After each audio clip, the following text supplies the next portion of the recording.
Assalamualaikum warahmatullahi wabarakatuh. Perkenalkan, nama saya Aiza Delvioni dengan NIM 240022163. Di sini saya akan menjelaskan tentang bab 2 mengenai karakteristik kepemimpinan Islam, kepemimpinan perempuan dan struktur organisasi di sekolah. Dan di sini terdapat identitas buku dan daftar isi buku. Yang pertama, saya akan menjelaskan tentang karakteristik kepemimpinan pendidikan berbasis Islam. Secara etimologis, kepemimpinan diambil dari kata pemimpin yang berarti secara pemimpin. Faisal Rifai mendefinisikan kepemimpinan sebagai proses mengarahkan dan mempengaruhi aktivitas-aktivitas yang ada hubungannya dengan pekerjaan para anggota kelompok.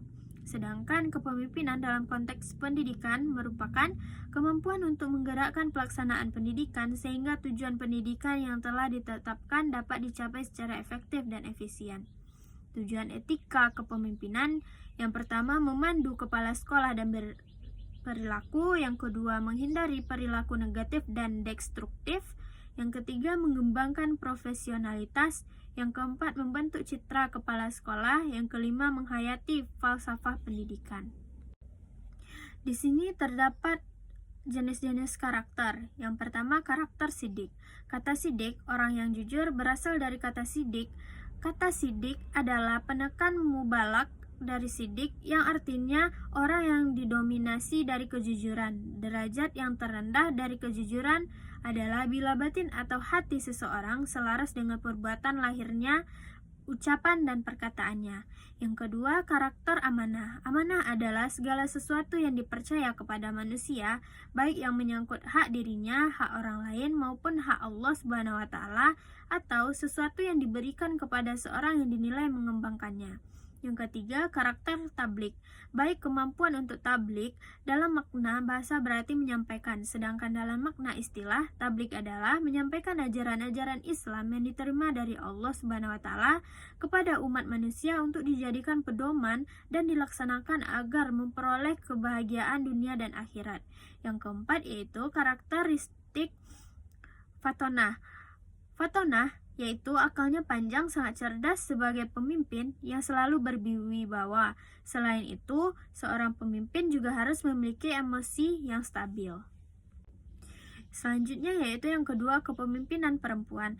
Pemimpin merupakan memegang suatu jabatan tertinggi dalam suatu struktur. Ada suatu stereotip gender yang dikaitkan dengan kepemimpinan. Stereotip tersebut dipertegas dengan asumsi yang tidak benar bahwa kepemimpinan adalah sebuah karakteristik laki-laki yang memerlukan kekerasan fisik dan mental serta kemampuan untuk mendekati kesulitan-kesulitan dengan tanpa emosional.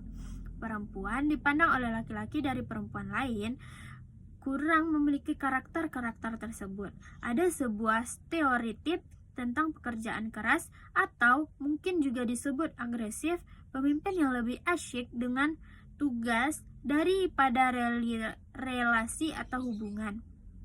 Sebaliknya, manajer perempuan dalam pendidikan cenderung diidentifikasi dengan aspek-aspek manajemen yang lembut, misalnya aspek-aspek yang berhubungan dengan kerja pastoral atau manajemen orang.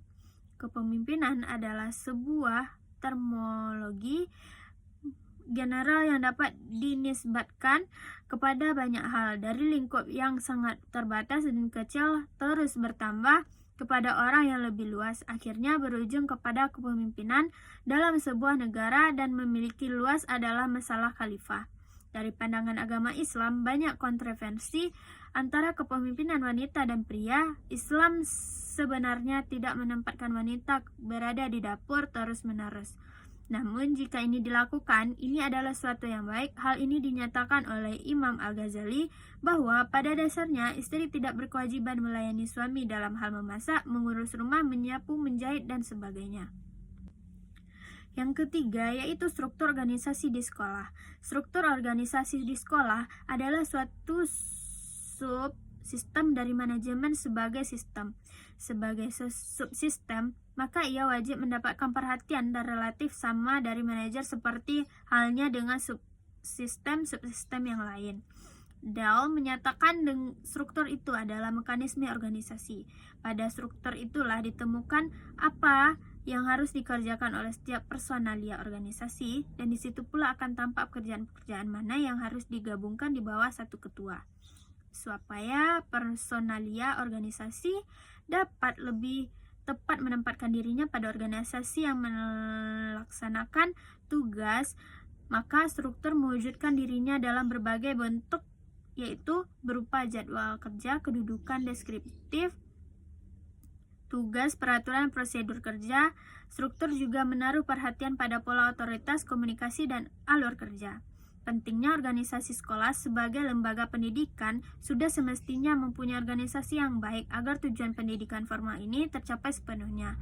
Kita mengetahui unsur-unsur personal di dalam lingkungan sekolah adalah sekolah, guru, kepala sekolah, karyawan, dan murid.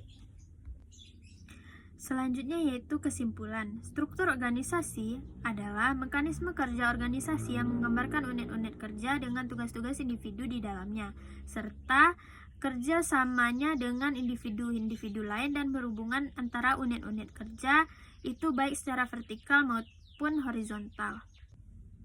Mekanisme kerja itu memberi petunjuk kepada seseorang yang bekerja dalam suatu organisasi tentang apa saja yang ia kerjakan dalam sehari-hari, setiap minggu, atau satu semester atau satu tahun, juga memberi petunjuk kepadanya dalam unit mana dia harus bekerja. Dengan organisasi yang baik, dapat dihindari tindakan kepala sekolah yang menunjukkan kekuasaan yang berlebihan. Suasana kerja dapat terlebih berjiwa demokratis karena timbulnya partisipasi aktif dari semua pihak yang bertanggung jawab. Dalam struktur organisasi sekolah, terdapat berbagai bidang yang masing-masing mempunyai tugas tersendiri. Dari semua itu, tujuan dibentuknya struktur organisasi adalah mencapai tujuan lembaga pendidikan yang efektif dan efisien. Sekian dari penjelasan bab 2 dari saya. Saya ucapkan terima kasih. Assalamualaikum warahmatullahi wabarakatuh.